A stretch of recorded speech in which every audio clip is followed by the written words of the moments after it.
Talagang amen? May bata talaga. So, na-invite Narabi sa mga Ilocano, mayong gabi from those from the south. And good evening at marahing mabanggi. And my special greetings particularly to Monsignor Jesus Romulo Rañada, our spiritual director, Kuya Alex and Ate Lucille Alindoga, the president couple, Ate Zeni Kating, the vice president, Baguio Diocesan Association, and our spiritual director, Father Jeffrey Abado. And certainly all the chair couples, the lead couples, spiritual directors, and of course to Bishop Rafi for welcoming us in the priesthood diocese of Baguio. And our spiritual directors, shout out sa mga spiritual directors natin, di ba? Palakpakan po natin sila. Meron akong kasamang 7 pare from Cáceres. 7 yan, talaga. But I would like to thank our spiritual directors because you know very well na yung support ng ating mga kaparian sa PREX ay talaga namang malaking bagay para sa atin. And I would like to thank you for inviting me to take part of this national convention. It's my first time to attend. But this is one of the formation or the programs that I have that really close to my heart because katulad ni kanina si Father Jason, yung nanay at tatay ko din po ay lead couple na PREX. Tapos meron na akong tiyuhin, si Monsignor Alarcon. Akala nga ng isa kanina, ako si Monsignor. Sabi ko namatay na po si Monsignor Alarcon, and he was also an active promoter of the PREX. I was batch 3 among the first doon sa parokya namin. At yung nanay at tatay ko, inimbitahan kaming tatlo kami nun, magkakapatid. We were all together. At I'm a little conservative, hindi ako pala sayaw. So, nung first night, hindi ako magagalaw. Maayos habang nagsasayawan yung mga tao. But the day after, medyo okay na. So, naging kuya na rin ako. And because yung nanay at tatay ko, lead couple, and they would go to far parishes just to do outreach. Yung nanay ko, pag wala nang makuhang speaker, ako lang tinatawagan. Siyempre, next to the Pope. Nasa nanay ko na yung obedience ko. I would have wanted to bring her today, but she's wheelchair bound. But again, also in gratitude to my papa and mama, and of course to the church and to all of you. That's why I'm glad to be here. I was in Portugal in 2023 with Bishop Bart. We were for the World Youth Day. And while we were walking, the Holy Father, Pope Francis, was there. And we heard him shout, not really shout, in a loud voice, "Todos, todos, todos. La Iglesia es para todos, todos, todos. For all, for all, for all." And this is the theme or the topic that you have given me. The church that is open to all. The church that welcomes all and serves all. And last June, I also went back to Rome for the Jubilee for the youth. And it also happened that it was the Jubilee for digital influencers.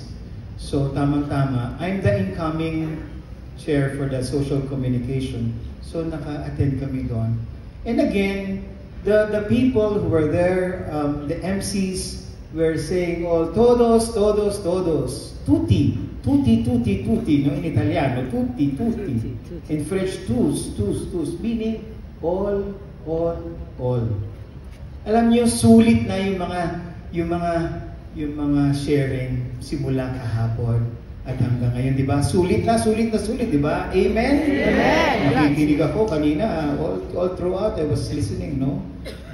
But this one it's like an addition to what already has been given. And what do we add? Today, we continue to enrich our understanding of the synodal church. No, synodal church. And isa sa pakahulugan ng Synodal Church is that it is a church for all. Ibig sabihin, we strive not to be exclusive, but to be inclusive, to be welcoming and non-judgmental, to be a compassionate church. Diba mayroon tayong expression ngayon, sana all, diba? Sana all. Diba? Oy, bago ang ano ko, sana all. Oy, tumaas ang sweldo ko, sana all. Diba? Sana all. No? And this is an invitation for us to extend the size. May mga tents dito, di ba? Yung tent na yan, limited ang space. I think last week you were nandun kayo sa sementeryo at ang iba sa inyo nag-pitch ng tent, di ba? And because it's limited, not everybody is able to enter the tent. But if you want to allow others to be able to come in, i-extend natin yung tent. So this Synodal Church is an invitation for us to extend our tents. You know, one of the temptations of a community or a group or a movement is to become exclusive. Nararamdaman natin lahat yan, di ba? Eh, kami lang, tayo lang, tayo lang ha, mag-meeting tayo lang. Parish namin ito, diocese namin ito. Sa Prex, ay batch namin to, hindi kayo kasali dito, di ba? Batch namin ito. Oy, hindi pa kayo nag-Prex, di ba? Of course, we make these distinctions and it is normal. However, what is the invitation for us? Not to the point of excluding others, not to the point of declaring ourselves as better than others. Especially in our time. Our time is a time of diversity, multiplicity. Palagi kong sinasabi ito noon, kapag lumabas ka doon sa bahay mo, yung makikita mo ay mga tao na karatig, pook lang, taga dyan sa, you know, from your place. They speak your language and they may be Catholics.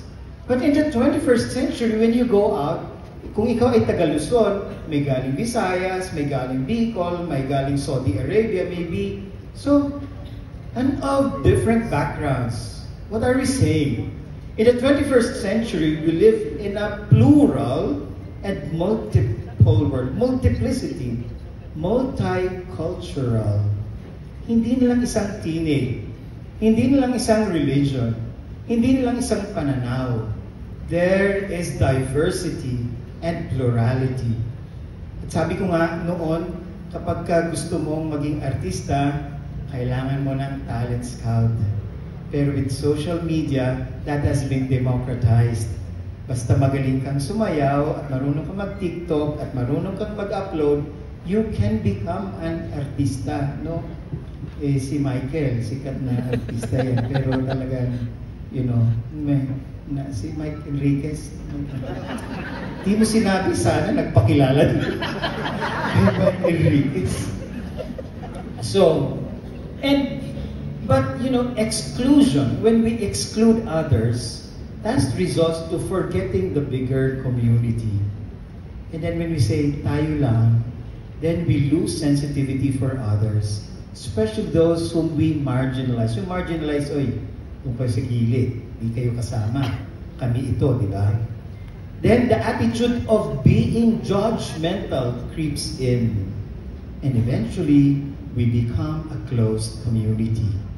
Maaring mangyari yan sa Prex. Uy, kami lang ang nag-Prex. But that is not the spirit of Prex. The spirit of Prex, as has been mentioned, and Father Jeff mentioned, is evangelization. To be able to embrace everyone. And that is the command of the Lord. Go to the ends, to the peripheries. Go, and Bishop Bart reiterated that. Go there, teach them what I have commanded you. But when we become exclusive, hindi na to synodality, no? When we become exclusive, we build fences and not bridges. Sabi pa sa Bisaya, saka sa Bicol, hindi na synodality, kundi kinodality. Kinodal sa Bicol, you put fences. No? At when we do so, parang nagiging second-class citizens ang ating kapwa. Yung nag-prex, mas mabait at mas magaling. Yung hindi nag-prex, hindi ba yung mabait, di ba? Kami mas organized kami, mas marunong kami. And then we forget the Holy Spirit. It is the Holy Spirit who gives gifts to everyone. For we are one body, as St. Paul reminds us. And these conventions theme says it correctly. We are all pilgrims. Alam niyo, may panahon na parang ang pagtingin natin sa ating sarili, parang perfect. Yung simbahan, di ba? Perfect. Uy, simbahan yan, yung mga babait lang yan. Simbahan yan, yung mga banal lang yan. Oh, hindi kayo dito sa amin. And sometimes yun ang tingin natin, uy, di ka kasal. Di ka kasama sa amin. Di kasal ang parents mo. O hindi pa kayo catechized. Hindi nyo pa alam ang catechesis. O hindi angkop yung kasuotan nyo. Hindi kayo nag-aral sa Catholic Church. Hindi kayo member ng parish. Iba naman ang pag-iisip nyo. Mukhang very secular kayo. Wala kayong pera. O, retired na kayo. Hindi naman kayo member ng anumang religious organization. Bagong santa lang kayo dito. O, ay, doon na kayo sa LGBT. Hindi kayo pwede rito. Eh, ano, kabit yan. Prostitute yan. Hindi kasal, hiwalay. We exclude others. We become judgmental. But this invitation to become a synodal church, a church that is for all, a church that is compassionate, a church that is welcoming. Alam niyo kung napaka-stricto nga, baka pati tayo na-exclude, di ba? Kaya nga tayo natutuwa sa prex, paulit-ulit, tinanggap ako sa prex, kahit hindi ako karapat-dapat. And we are thankful to God for that. And we can have a whole list of those whom we exclude. But a synodal church is one who is a church that welcomes all like Christ, who welcome tax collectors, sinners, prostitutes, lepers, outcasts, women, Samaritans, and even those who, Jesus even welcomed those who persecuted him. Obviously, this is not an easy teaching. So we continue to ask, how can we welcome others? How can we help those in the peripheries, the poor, the LGBT, the non-citizens, the incarcerated, the persons deprived with liberty, the sick, the IPs, those belonging to other religions, or those who say, we have no more religion, non-Christians, etc. There is a principle which says, behavior follows perception. We act according to how we see people. So, what do we do? Kanina nabanggit ni Michael at tinuro daw sa kanya ni Monsignor yung paradigm shift. Paradigm shift, di ba? Parang mga salamin yan. Kung ang salamin mo green, ang tingin mo sa bagay, mga bagay green. Kung ang tingin mo sa isang tao kaaway, ano magiging behavior mo? Matatakot ka sa kanya, magiging insecure ka sa kanya.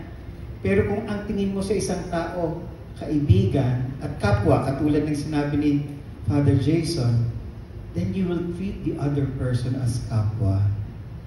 This invitation for the church to be a church for all is a call for a paradigm shift.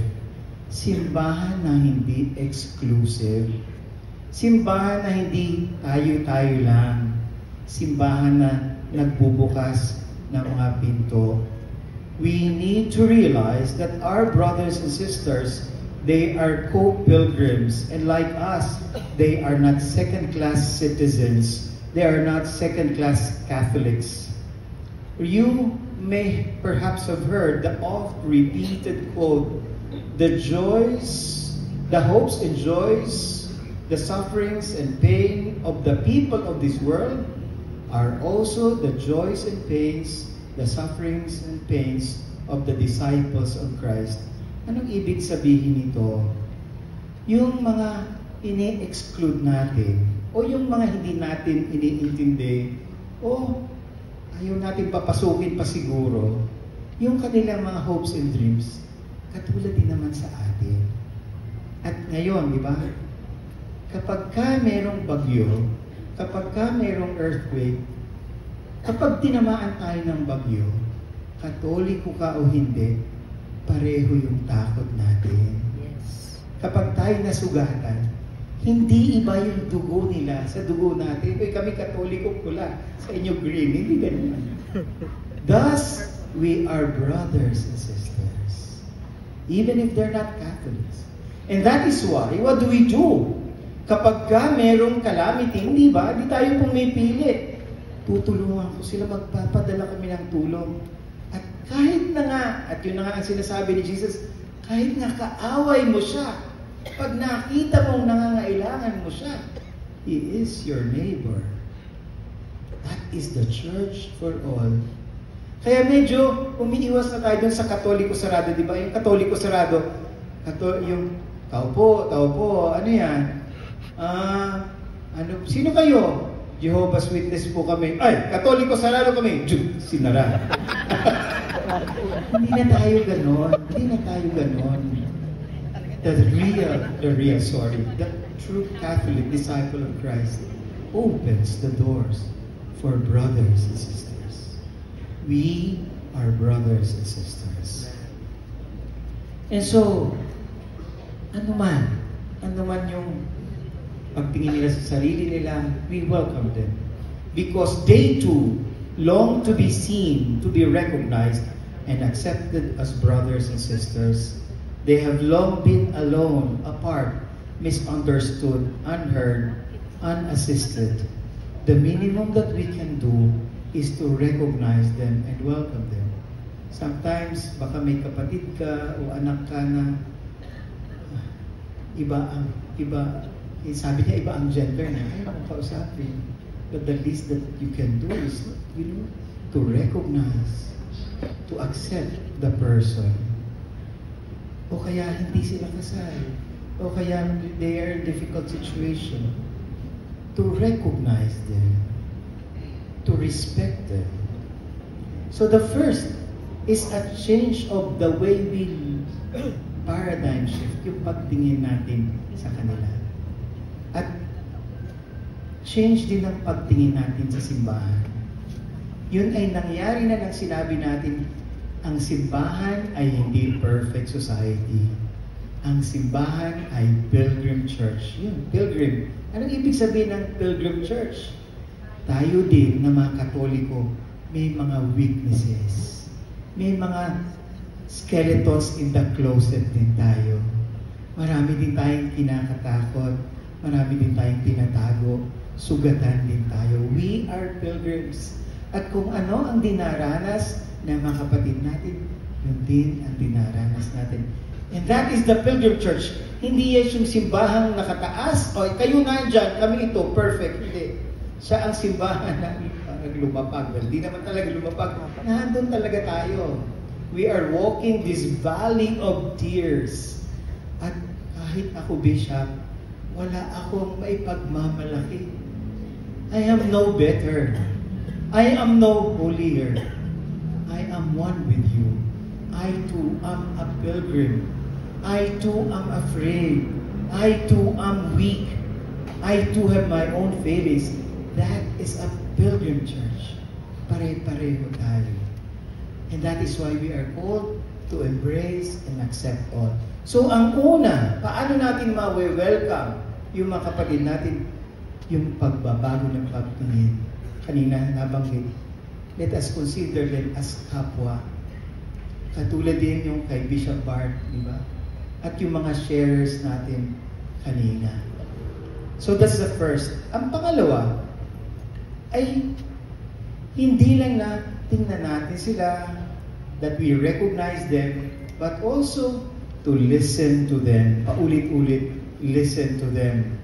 With the intent of understanding them. Kanina si Father Yoyong, sabi magkasama kami from Digos. Sabi ko, tayo na, makinig ulit tayo. Sabi niya, oo nga, listening church tayo, listening church.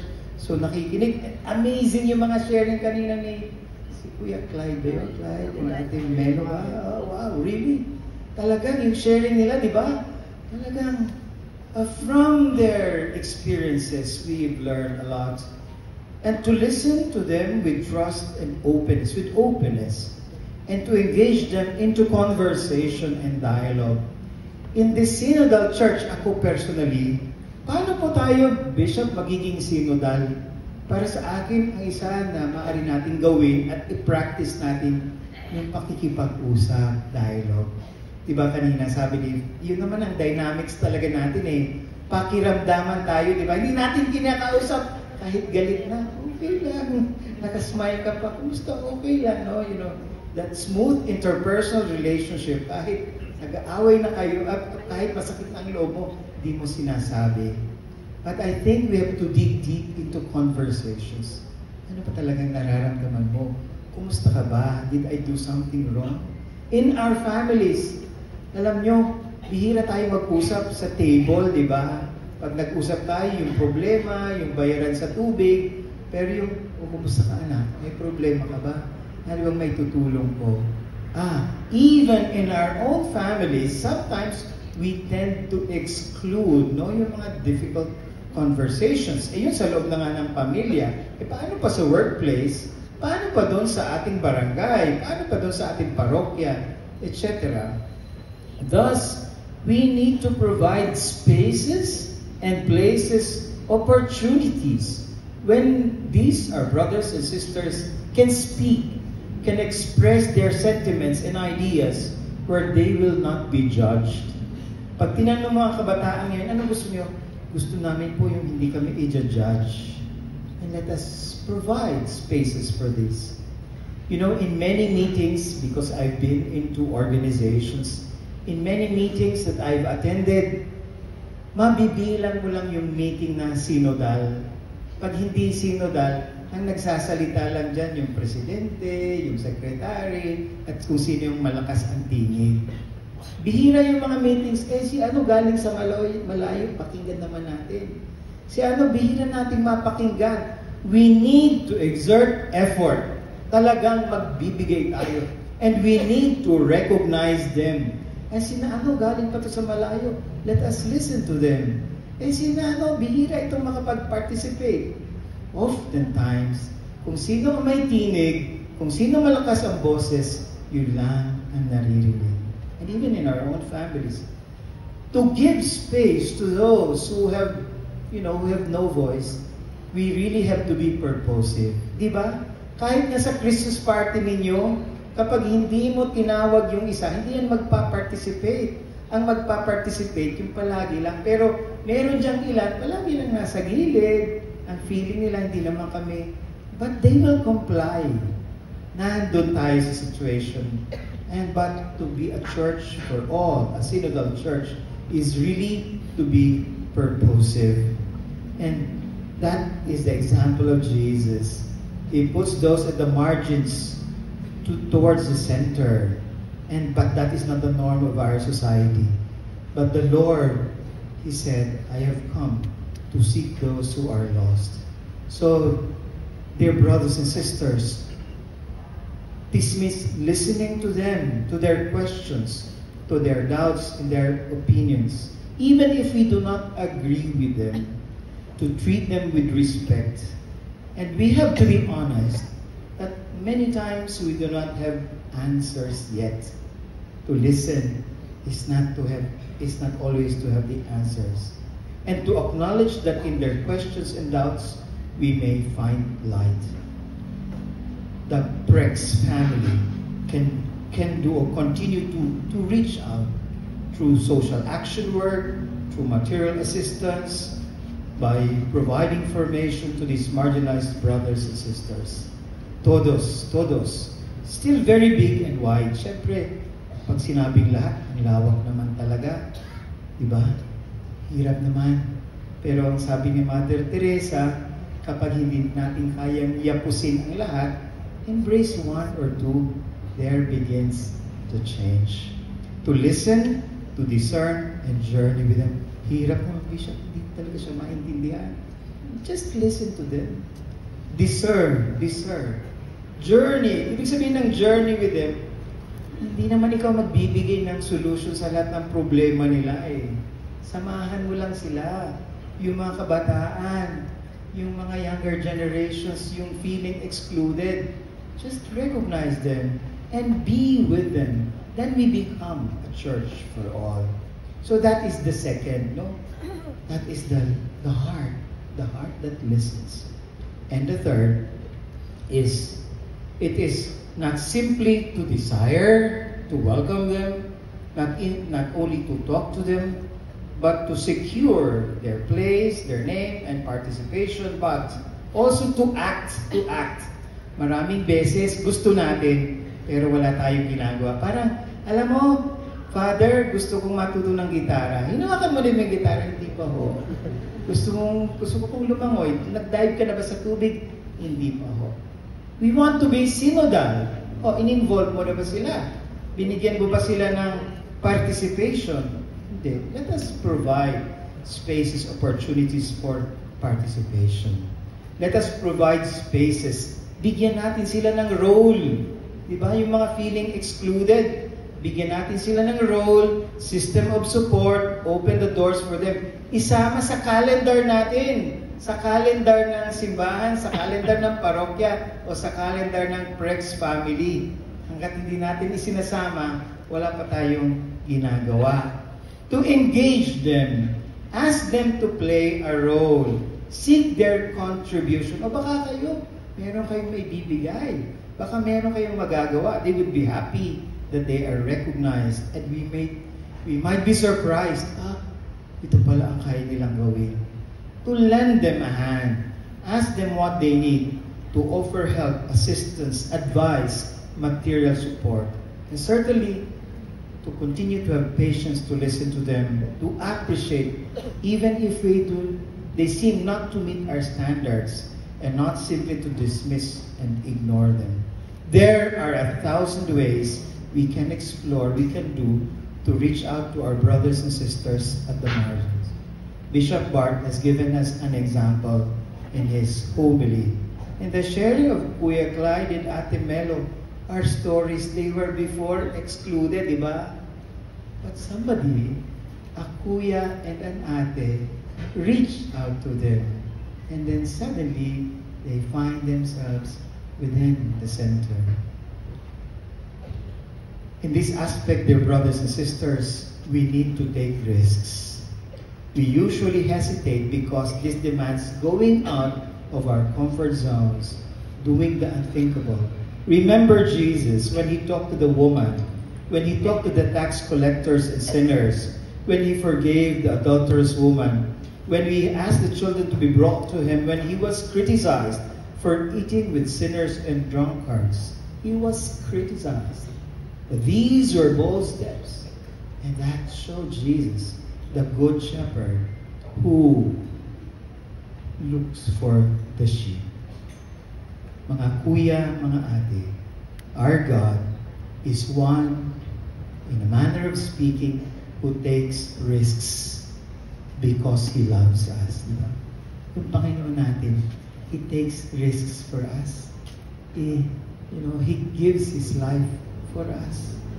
Mga kuya, mga ate, I pray that we may have eyes, minds, and hearts wide open, and may we open doors and build bridges so that we can be a church for all, open to all, serves all, one with all.